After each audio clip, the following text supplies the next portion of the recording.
Here we're going to look at a few tricks for simplifying the expressions we get solving Laplace's equation. First is this. As long as y is greater than 0 and x is real, then this is often quite useful. Basically because sometimes you get 1 minus 1 over pi arg of something, which you can then take out a factor of pi, and you've got pi minus arg of something. So then you can rewrite that using this.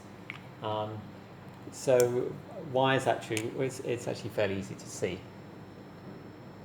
If you imagine a point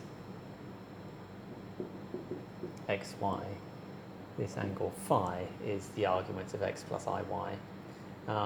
And what we're trying to find now is this angle here, which is pi minus phi.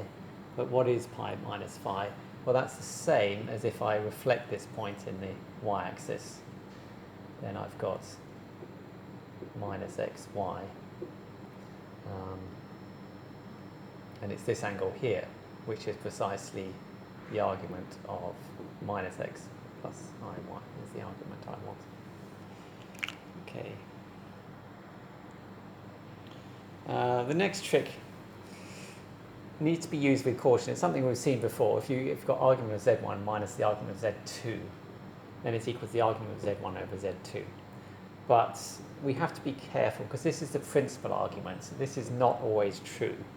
So you have to think carefully about the range of possible values of arg z1 and the range of possible values of arg z2, and when they occur, really by looking at what z1 and z2 is, and just making sure that, well, normally this is in the range 0 to pi, and this is in the range 0 to pi.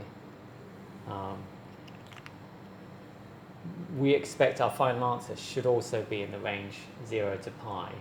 So as long as whatever value z2 and z1 take, you're going to end up looking at this with a value which is between 0 and pi. Then when you do the subtraction, then this is okay, but needs to be used with caution.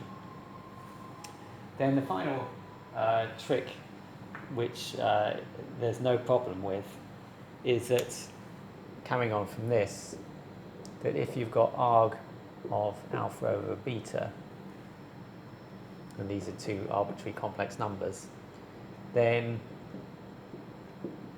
to simplify this, you can multiply top and bottom by beta star, the complex conjugate of beta. Why do that? Well, of course, this thing here is real. So a real number doesn't affect the argument. It just changes the length of the complex number. So this is just equal to arg of alpha times beta star. So you can actually jump straight from here to here. And often what happens is that this will end up, once you do the cancellation, will give you a nice argument of a real plus I times the imaginary part of the complex number. So this is, in the end, going to be simpler.